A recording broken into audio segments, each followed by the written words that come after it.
আচ্ছা চাক্কা ফাইটে গেছে যার কারণে এখন এই বাসে উঠতে হইব। আসল কারণ নেই বলে নেই যে আমি কি কারণে আজকে ঢাকা আসলাম। এটি আমি অনলাইনে দেখছিলাম। আসসালামু আলাইকুম বন্ধুরা, কি অবস্থা সবার? আশা করি সকলেই ভালো আছে, আল্লাহর রহমতে আমি অনেক ভালো আছি। এখন হলো সকাল 6টা বাজতেছে, 6:30 বাজতেছে। আর এখন তোমরা বলতে পারো যে আমি এত সকাল সকাল কি করতেছি। এমনি তো সকালে আমি কোনোদিনই ঘুমাতে উঠি না, তাও আজকে উঠলাম।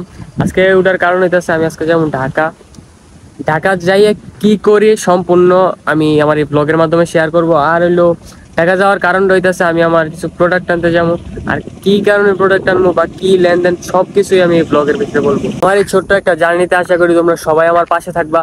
আসলে আমার আমি ঢাকা যাই কয়দিন পরে পরে, কিন্তু ওই যে বাস দিয়া যাই আমার শরীরের অবস্থা খুব খারাপ হয়ে যায়।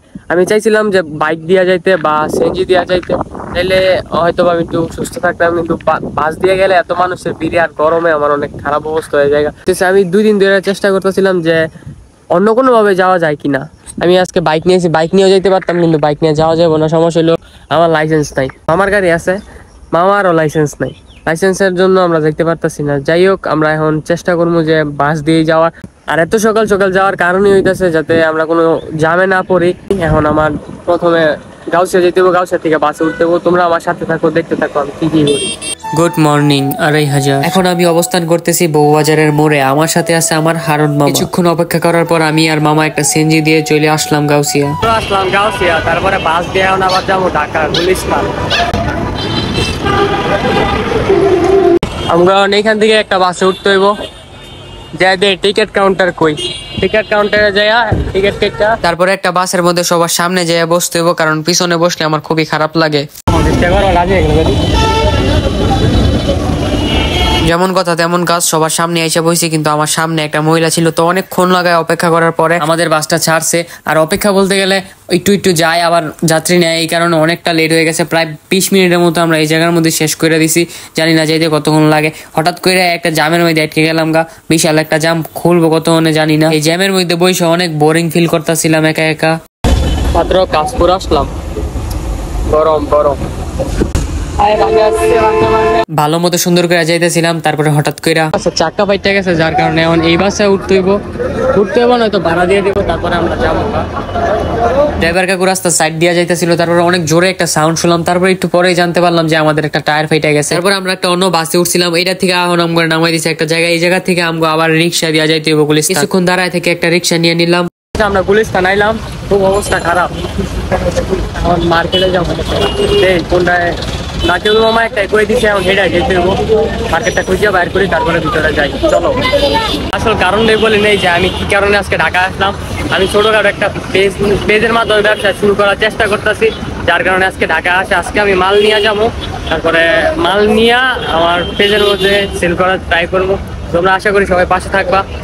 তো এখন মার্কেটে যাই, একটা শোরুমে ডুকুর বিঘা দেখি আমাদের ছেলেদের জন্য কি পাই। ড্রপ শোল্ডার নেওয়ার চিন্তা ভাবনা আছে, কারণ এখন সবাই ড্রপ শোল্ডার পছন্দ করে। আমি ড্রপ শোল্ডার নিতেই আসছি মূলত। আর আমি এই ব্যবসায় একা না, আমার সাথে আছে আমার পার্টনার রকি। এটি আমি অনলাইনে দেখছিলাম, কেমন পাইয়া গেলাম, দেখি কেমন লাগে।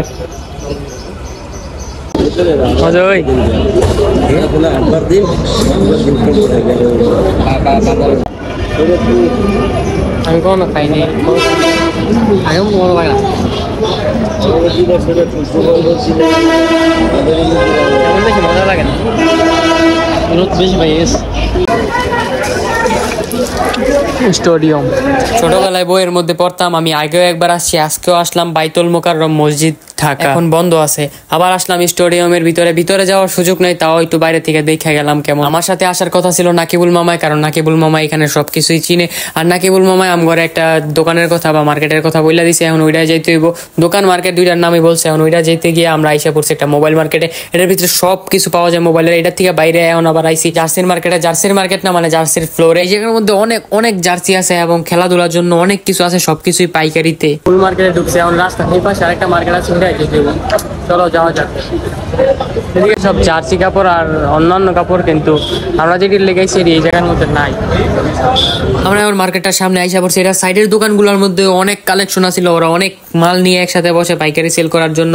আরো ভিতরে আছে, ভিতরে যাওয়ার পরে দেখলাম রাস্তা ব্লক করে একদম মাল দিয়ে খাটাই থুয়ে দিছে। নাকিবুল মামার কথা অনুযায়ী আমরা ওই দোকানটায় গেছি যে দোকানের কথা নাকিবুল মামা বলছিল। আর আইসা দেখি দাম কিন্তু অনেক ভালো কোয়ালিটি, দাম যেমন ভালো কোয়ালিটিও তেমন। অন্যান্য দোকানদাররাও বলছিল যদি ভালো মাল নিতে চাও তাহলে ওই জায়গার মধ্যে চলে যাও। তারপরে আসলাম, আইসা অনেকগুলা মাল দেখলাম, দেখা আমি কিছু মাল নিয়ে নিলাম।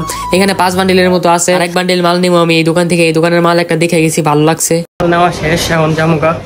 চলো, অনেক কষ্ট হইতেছে। সকাল 6টা বাজে ঘুম থেকে উঠছি, এখনো ঘুমাইতে পারিনি, এখন ঘুমামু, বাসায় যেতে পারি নাই।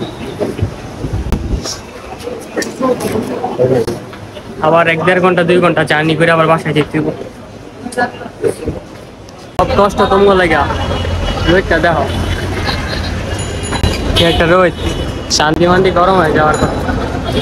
তারপরে আমরা আবারও টিকিট কেটে বাসায় ব্যাক করার জন্য একটা বাস উঠে পড়ছি, খুব তাড়াতাড়ি পৌঁছে গেলাম। চাইলাম গাউসিয়া, অবস্থা খুব খারাপ, শরীরের অবস্থা ভালো না। তো বাসায় যাই আবার দেখা হইব। মাত্র বাসায় আসলাম, এখন যাই ফ্রেশ ট্রেশ হই। 5 মিনিটে ঘন্টার পর ঘন্টা বসে থাকা যাক কি।